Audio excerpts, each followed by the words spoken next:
Hello. It has been a while. I'm back in my forest.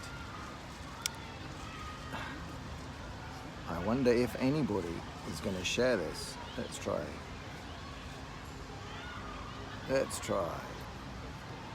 Yeah. We'll see if anybody joins me. It's going to take a while. Yes, I've been away.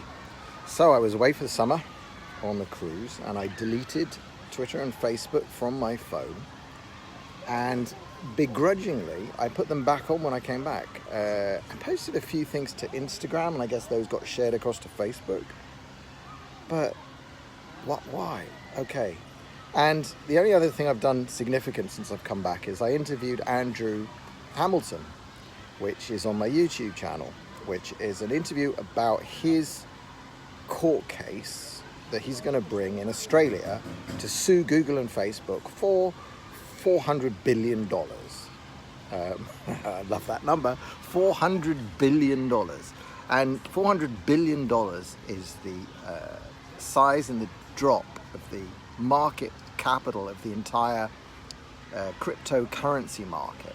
And that's a conservative estimate, actually, of how much he can sue for, because his case is not just about cryptocurrency. It's not just about the drop in the value of cryptocurrency when Facebook and Google together, and Twitter, but he's not going to sue them, when Facebook and Google together acted to ban all advertising of cryptocurrencies. And the example he gives, which is a very good example, is like the reason that both these companies gave for banning advertising of anything in the crypto space was they said that some of it's a scam, and they can't tell what's a scam from what's real, so they're just going to ban it all.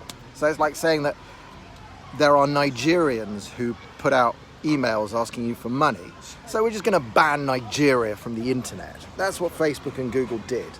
And it's not just the cryptocurrency. Now, sort of a long time ago, I'll tell you my involvement with blockchain and Bitcoin. Whenever it started, 5, 6, 7 years ago, I don't even know. I heard Steve Gibson on the Security Now podcast, which is part of the Twit network. I heard him talking about Bitcoin, and he explained how it works. And I'm not dumb, and I've got a PhD in computer physics and computer simulations. And I followed along, and I actually understood the broad outline of how Bitcoin was set up to work. And it, without going into it, it's just a very, very big calculation that lots of people have to do to prove that something really happened and to store that information going forward. And I think this is the blockchain technology, and you can use it to do all sorts of things. I'm not sure that blockchain technology is the way that you will build a social network of the future, a decentralized social network. But nevertheless, it is definitely a technology that can be used in decentralized computing. And so it's definitely a threat to the centralized computing which Google and Facebook, and to a certain extent Twitter and Instagram, represent. These are away from the origins of the internet.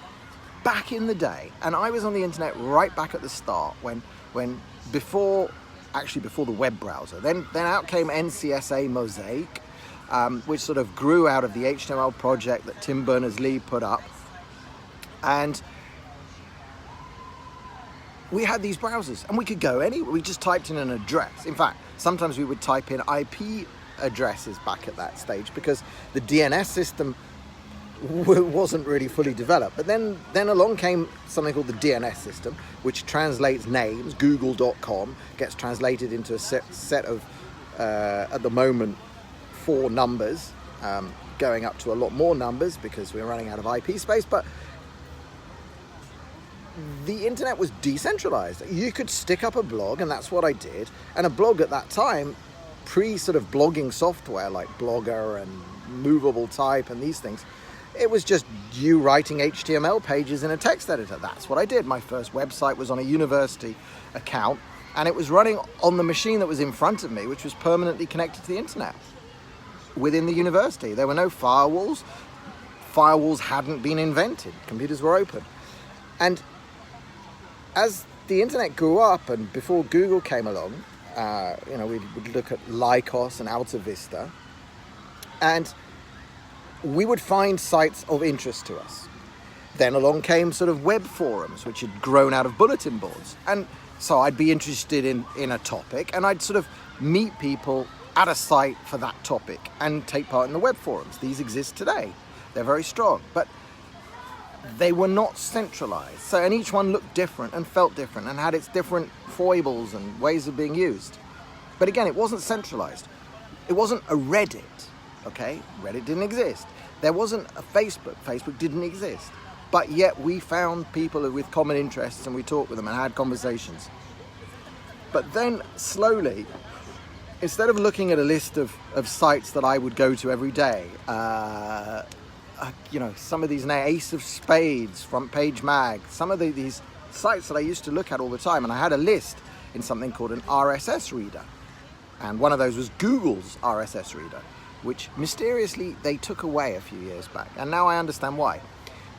These RSS readers, it would show me all the new articles that have been posted to blogs I followed. That was decentralized. There was nothing central. It was my software running on my computer that went out to each of these different places and pulled in my news feed. That was my news feed. But what happened? I was dumb. I kind of migrated into Facebook. Facebook, by following the right blogs and stuff, I sort of found that Facebook was delivering my news feed. So I neglected my RSS lists. I neglected how I used to find information on the internet in a decentralized way. And I fell into this trap of using these evil services. And I have to get away from that again. And that's why, since I've been back from holiday, I just haven't got the impetus to post much to Facebook. I'm still looking at Twitter. Twitter is still a source of, it's a source. It's where I go to look for news of what's happening in fields that are not represented in the mainstream. But I dislike the centralization. So right now, today, Alex Jones has been banned finally from Twitter. We all knew it would happen. So it means that if I want to see what InfoWars is saying, I'm going to have to go to Infowars.com. And I will. Because amongst some nonsense, there's some good stuff there. Stuff that doesn't get to the mainstream. And just, I don't need Alex Jones to be banned from Twitter. If you don't like Alex Jones, don't follow him and block him.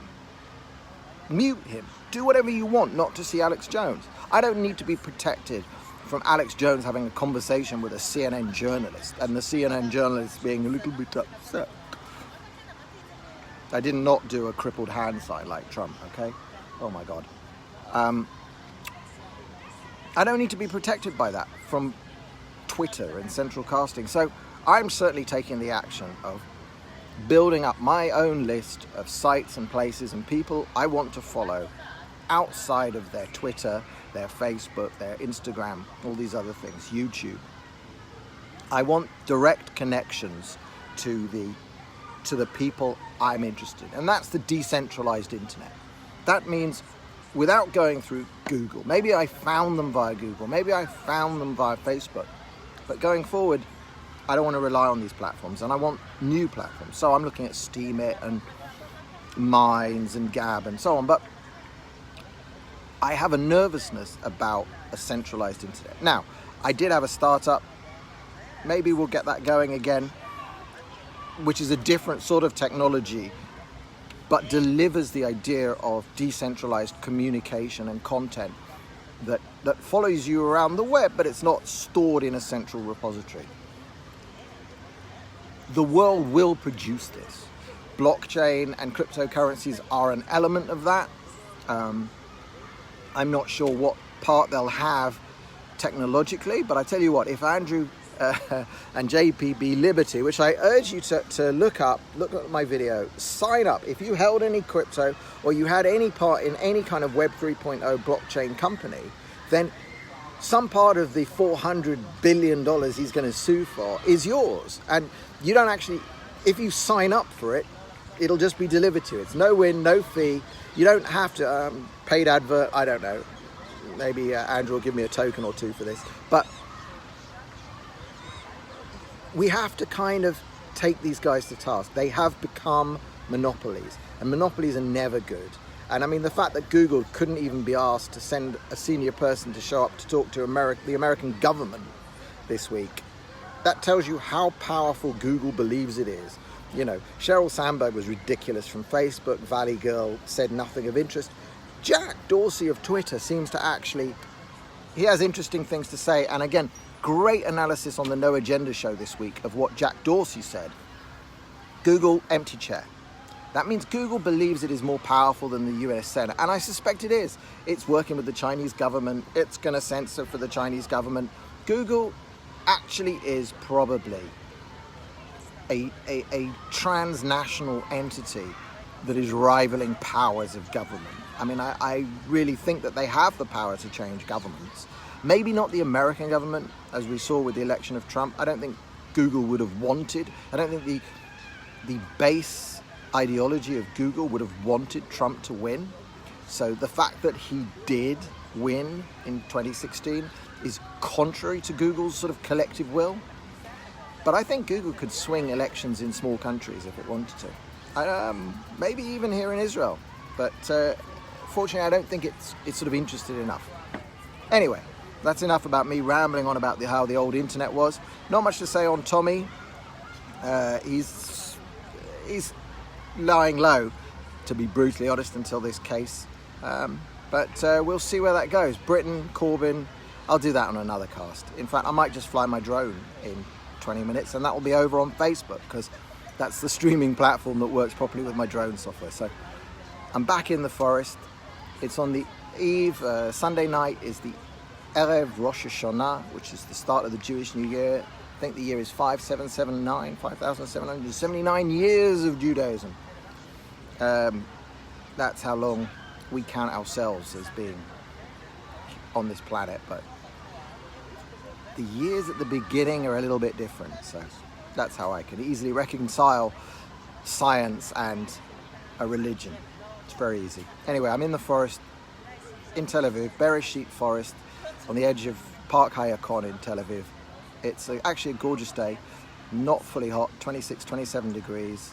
Summer is starting to wane. We might even see rain this weekend, which corresponds with the season changing when we get to Rosh Hashanah and Yom Kippur and Sukkot. And those are the holidays we're going into. Thanks for tuning in. I'll stick this up on YouTube later, and nice to be back.